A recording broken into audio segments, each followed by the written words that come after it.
مجھے پورا یقین ہے کہ یہ تحریک جو ہے یہ ایک حکمرانوں کے لیے بہت بڑا چیلنج بنے گی اور اس سماج کے اندر حقیقی جمہوریت لانے کے لیے ایک بہت بڑا ذریعہ بنے گی۔ عمار علی جان کی نظر بندی کا حکم جاری کر کے اس نااہل، نکمی اور فیشسٹ حکومت نے ایک مرتبہ پھر ثابت کر دیا کہ یہ صرف عوام دشمن، انسان دشمن ٹولہ ہی نہیں بلکہ اظہار دشمن، آواز دشمن جتھا بھی ہے جو خائف ہے حق کی بات سے، سچ کی بات سے۔ جی سچ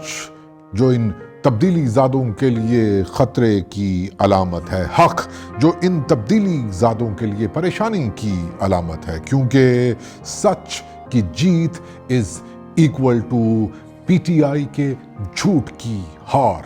تحریک انصاف کے جھوٹ کی ہار۔ یہ وہ جھوٹ ہے جسے جنرل ضیاء الحق کی ریاستی فیکٹری میں تیار کیا گیا اور پھر اس جھوٹ کے ذریعے سے کرپشن کا نعرہ لگا کر سیاست کو اور سیاستدانوں سے نفرت کو عام کر دیا گیا، اور مدد کی اس جھوٹ کو راسخ کرنے میں تعلیمی اداروں میں پلانٹ کیے گئے ضیائی استادوں نے، جنہوں نے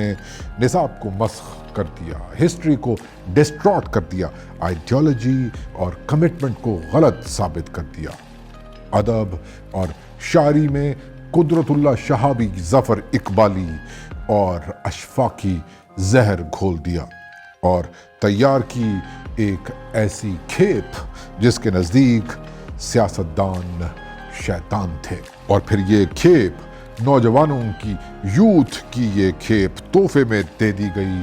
فیشسٹ نیازی کو۔ لیکن ہم جانتے ہیں کہ یہ کھیپ نوجوانوں کی نہیں بلکہ دولے شاہ کے چوہوں کی ہے، اور اب اگر عمار علی جان جیسا کوئی سچا، جیدار اور کمیٹڈ استاد ہماری یوتھ کو ضیائی نصاب کی اس دلدل سے نکالنا چاہتا ہے تو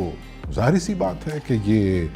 ایک خطرے کی علامت ہے۔ لیکن میرے نزدیک تو یہ لوگ سمبل آف فرائٹن ہرگز نہیں بلکہ وقت کی آواز ہیں، جی کہ وقت آ گیا ہے کہ عمار علی جان جیسے استاد ہماری یوتھ کو پھر سبق پڑھائیں، کمٹمنٹ کا، آئیڈیالوجی کا، طبقاتی نظام کے خلاف جد و جہد کرنے کا، سیاست کا، تاکہ ہماری یوتھ مل کر انکار کر دے 7 دہائیوں سے بولے جانے والے اس جھوٹ سے، اور بات کرے مزدور کی، کسان کی، غریب کی، ہم سب کی ترقی کی، اور مل کر نعرہ بلند کرے کہ جب لال لال لہرائے گا تب ہوش ٹھکانے آئے گا۔